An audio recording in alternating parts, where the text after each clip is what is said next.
Hey amazing viewers and subscribers, welcome to a brand new video for today. So in this video I'm going to be doing a review, as you can tell from the actual editing, on the Borg, which are my personal favourite villains out of the Star Trek franchise. Yes, I even prefer the Borg to Khan Union Sung.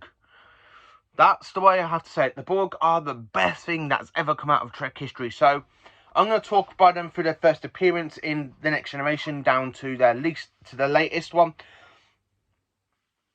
But don't forget though, does get very confusing after the first contact. So I'm going to try and keep this very speculated in between the Star Trek shows. But in their actual way the Federation encountered them, it was in the early 2063 with the Enterprise going back in time to Saffron Cochrane. So anyway, let's get into this. So the first time we actually meet the Borg is on Stardate 42761.3. Now in this episode is called Q Who, where Q flings the Enterprise to the system J25. So with Picard thinking he knows what's out there and they will come across it. So Q thinks of teaching Picard a lesson by flinging the Enterprise into system J25, where the crew encounter a Borg cube. Now the image should come up. Now this Borg cube does in fact kill off 18 members of Captain Picard's crew. Because they actually cut into the section of the hull, and the crew end up being, going into the space vacuum. Now, of course, at the end of it, Q does fling the Enterprise back because it is taking damage, and the Borg are there chasing after them. So the next time we encounter the Borg is in the Best of Both Worlds Parts 1 and 2, which is actually from Stardate 43989.1 to Stardate 44001.4. Now this is where you're wondering why is this so jumbled, because during this period of the Borg, Captain Picard is then assimilated into the Borg collective, and he becomes Locutus of Borg during this time period. So he gets kidnapped off the bridge of the Enterprise. If the Enterprise does have new systems put in to help defeat the Borg, which really don't work. And anyway, the Borg kidnap Captain Jean-Luc Picard, and the crew of the Enterprise does try and get him back, but he gets assimilated into Locutus, and he kills. So with Picard as Locutus of Borg, Starfleet then go to the system at War 359, where in fact the battle goes not really well at all, to be honest with you, because only one starship survives the battle. Out of 40 starships, one ship survives. 39 of them were destroyed, and that was down to Captain Picard. During this battle, Commander Benjamin Sisko was also in this battle, and it was also the battle he lost his wife down to the Borg and to Locutus of Borg, aka Captain Picard. So then, on Stardate 44001.4 is when the crew of the Enterprise D go back and encounter the Borg cube. They rescue Captain Picard, and they destroy the cube by making it go to sleep, and it activates its self-destruct. And Captain Picard is then turned back into his human state. Even though his human state isn't that good after his encounter with the Borg, it has affected him deeply, and we do see that later on in the Star Trek franchise. So the next time we actually see the Borg in a TV show is Star Trek Next Generation, which is actually set in 45854.2, which is the actual star date. Now this is a season 5 story. Now this is where the crew of the Enterprise encounter a distress call, and they find one Borg survivor. So when Picard thinks of making a kind of disease to go and kill off the Borg, he has another conscience because of Guinan and the rest of the crew thinking it's wrong to turn Hugh into a weapon just to destroy the whole Borg collective. So they end up letting Hugh go, which basically doesn't go well for the Borg, because Hugh in the Borg interfaces with the Borg ends up disabling the cube, where Data's brother Law ends up stumbling across the Borg cube, and he takes control of a few Borg drones. He increases them with weaponry and stuff, and he even gives them names. So anyway, this comes to Descent Parts 1 and 2 of Star Trek Next Generation. So the star dates for this two-parter is actually 46582.1 and 47025.4. Now in this Stardate in this little adventure. This is where Picard and the crew of the Enterprise receives a stress call from a Federation colony that are being under attack by a rogue load of Borgs, which have names like Commander Riker, and Worf finds out with Data, even though Data does strangle the Borg, and he goes, "Stop it, stop, stop," and he literally strangles the Borg. And even though in the offense, there's a little bit that does make me laugh, where Commander Riker says it was actually like fighting Klingons in them Borg, and he goes to Worf, "No offense, none taken." I absolutely love John Frakes does that as Riker. They're actually like fighting Klingon, them Borg. No offense, none taken. I just love that little line between the two of them. It actually does make me laugh every time I rewatch Descent. Now, I have to say, even though when Picard does get captured by the Borg with Geordi LaForge and Deanna Troi, because in the episode, Data talks to a Borg named Curtis, and he talks Data into going to the planet, and it turns out to be Law in control. So when Data stands out, Picard goes, "Data," and he goes, "No," and the Data's there behind him and goes, "The brothers of Sung have joined together, and together we will destroy the Federation." I absolutely love that that cliffhanger at part 1. It's a really great one. And then at part 2, Data does end up kill Law, and then the Borg end up fighting each other, and Hugh does take over, and that's the last of the Next Generation we see. So jumping into the next point for the Borg, its interference with Starfleet and Captain Picard, is in the Star Trek film Star Trek First Contact. Now, this First Contact is actually set on the star date 50893.5. Now, this is the crew of a brand new Enterprise, the Enterprise E, which is a Sovereign class. Now, with the Borg going back to Sector 001 to try and assimilate Earth from the past, the crew of the Enterprise E end up going back in time and stop the Borg, but they end up losing their ship, and the Borg end up beaming over to the Enterprise E and start assimilating the crew, and deck by deck. Even when the Borg Queen, this is the first appearance of the Borg Queen, offers Data to become human, so she literally does give him some blood, some skin, because Data is an android, and they do have a bit of a kiss, which I really like. How can you kiss a Borg? She's like ugly. Ugh. And I do like it where you see a bit more of Picard's anger, like when he literally gets the phaser rifle and he smashes it into the globe of the starship. He goes, "I will not sacrifice the Enterprise. We made too many compromises already, too many retreats. They invade our space, and we fall back. They assimilate entire worlds, and we fall back. But not again. The line must be drawn here, this far, no further.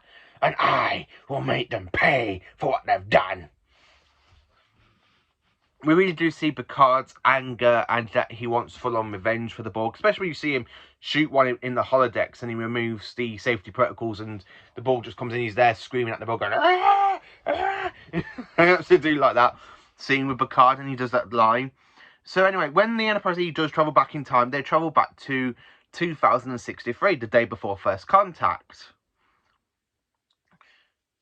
Now, during this time period, with them orbiting Earth for over a day, stopping the Borg, trying to kill them and everything, First Contact does happen, and the Enterprise E does go back into its own timeline, really. But that isn't really where the timeline's screwed up, because before I get into Voyager, I'm going to talk about the episode from Star Trek Enterprise. Now, Star Trek Enterprise is basically set 100 years after First Contact, so it's actually based on the 1st of March 2053, where a crew of scientists end up finding a Borg debris from the ship that was destroyed by the crew of the Enterprise E. With a few Borg surviving, they end up assimilating people, and then the Earth sends the NX-01 Enterprise to go after the Borg, which is way too soon in a conflict, because the NX-01 Enterprise isn't really ready to take on the Borg. So they do take on a little bit of trouble, and the Borg do send out a beacon to the 24th century. But luckily, Captain Archer just stopped them. But they still send out the mission to the 24th century, pointing the way to Earth. Because in the way at the end of the episode, Archer says it's going to take 200 years for that message to receive. So which is why the Borg end up coming to Federation space, like we see in the Best of Both Worlds. Even though they encounter with Q flinging the Enterprise into the system J25. So anyway, that's Star Trek Enterprise. So coming into back to the 24th century, we are in the Delta Quadrant now in Star Trek Voyager. Now there is an episode, but I don't actually know the episode name because I can't remember it. So I am rewatching Voyager. I'm not on season 3 yet, where Commander Chakotay does find a disassembled Borg cube with a few Borg drones taking their implants out and living on the planet. So that's a little bit where Voyager is literally about to get into Borg space. So in the Voyager episodes, season 3 and 4, like the final episode of season 3 and the beginning of the episode of season 4, we go to Scorpion parts 1 and 2, which is set on the start date 51001.2, where the crew of the Voyager end up stumbling across a war between species 8472 and the Borg. And to be honest, species 8472 kicks the Borg's asses in this, and it's a really great battle. Even though Harry Kim does get infected by species 8472, which you do think they're going to kill him off, but they don't. Luckily, I do like Harry Kim. I feel bad for Harry Kim because he never got promoted. He was always stuck as an ensign. Yeah, I do feel sorry for him. So anyway, with the Borg, Janeway decides to make an alliance with the Borg, and this is the introduction story to 7 of 9.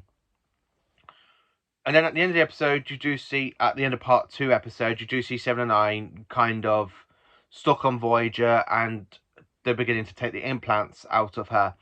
So that's kind of what happens in that episode. Then we jump into season 5 of Star Trek Voyager, which is Dark Frontier, and that is 52619.2, where the crew of the USS Voyager are trying to steal a transport hub, like a little device, so they can actually try and jump into star systems in Voyager so they can get back to the Alpha Quadrant, where in fact they find out what they're doing. The Borg Queen does try and stop them, and 7 and 9 says she's staying on the Borg ship, on the Borg sphere that is damaged, because if she doesn't, the whole crew of Voyager will be assimilated. So in the end, you have Tom Paris, Tuvok, Captain Janeway, and the Doctor going to rescue 7 of 9, and 7 of 9 does make it back to Voyager. And even though you do see the Borgs, like the Queen Borg's diamond-shaped ship and going after Voyager, it's actually a great way to see that. And then Voyager just fires torpedoes straight into the transport hub, and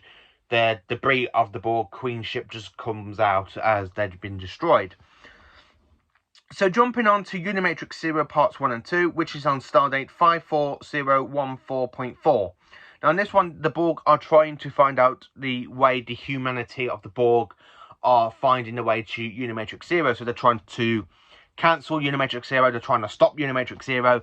But unfortunately, with the help of the Voyager crew and stuff, they end up failing. And because of the Klingon Borg, end up helping Voyager to destroy the Borg Tactical Cube, which has Janeway, B'Elanna Torres, and Tuvok, because all 3 of them have been assimilated. Tuvok somehow becomes under the mind-like link between the Borg Collective, so Janeway knows where Tuvok is.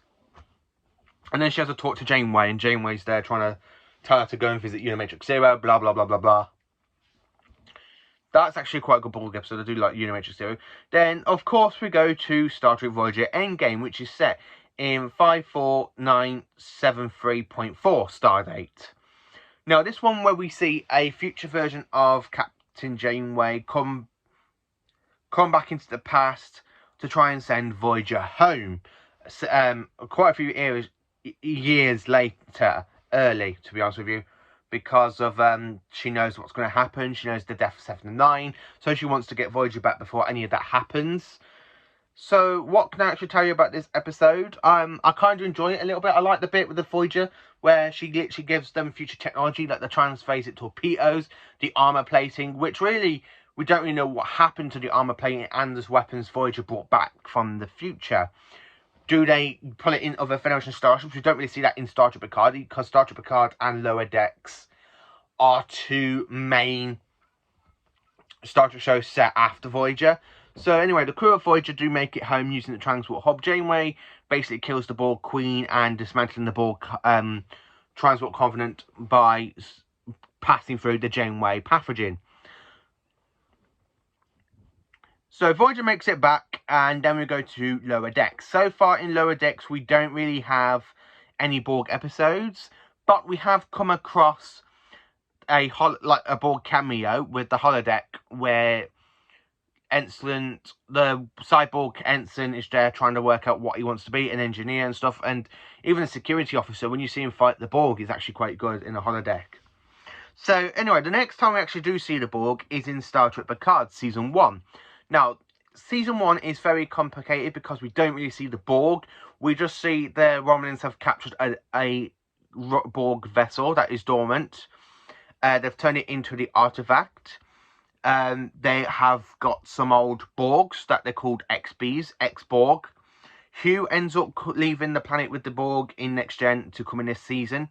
And when you see Captain Picard, literally when not Captain Picard, sorry, his name's ex-Admiral Picard. He's actually an ex-Admiral in this, but I'm just going to call him Picard for now. So when Picard ends up going back onto the Borg cube, it's his first time he's on the Borg cube since the best of both worlds. And you do see a lot of flashbacks and stuff, even stuff from First Contact and Next Gen. Even Hugh's there, like, trying to tell him he's all right. Even the ex-Borg remember him. Now, it does scare Picard a bit, because when Picard's there, he freezes when you have a Borg go, Locutus. Now, of course, also in Picard, 7 and 9 does take command of the Borg cube, and she goes and helps Picard to try and get hold of to the android planet with Sochi. So when that Borg cube is destroyed, you do see the Borg again, the XBs, trying to repair the ship, and then you have 7 and 9 back in it, and so that's basically the history of the Borg from Next Gen down to Star Trek Picard. Now, I absolutely do like the Borg. They are my incredible favourite villains. I absolutely love the message. You don't give you no option. They literally just, here you go, we are the Borg. Lower your shields, surrender your ships. We'll add your biological and technical systems to our own. Your culture will adapt to service us. Resistance is futile. I absolutely do like the Borg. I think they're a lot better in Voyager, to be honest, because Voyager is in their space, where in TNG, they're actually encountered is really, really good. I do like First Contact. First Contact is my all-time favourite Star Trek film because I actually do think it's a masterpiece. To be honest with you, I actually prefer it over the Wrath of Khan. Wrath of Khan's my second favourite. That's how much I love First Contact. So, let me know in the comments what you think of the Borg. Do you think they are a great Star Trek villain? After the show's history, appearing in Next Generation, Voyager, Enterprise, First Contact, and Star Trek Picard. And I'm so looking forward to Star Trek 2 because it has been confirmed the Borg will be returning for Star Trek Picard Season 2. So I'm quite looking forward to seeing the return of the Borg in full get-up. Even the return of the Borg Queen, I'm actually looking forward to. So I hope you have a good day. Stay magnificent, and I hope you all have a fantastic day. Join me later on today for a Doctor Who video at some point later on this afternoon after I finish work, and have a good day. Paul Bailey out. And live long and prosper.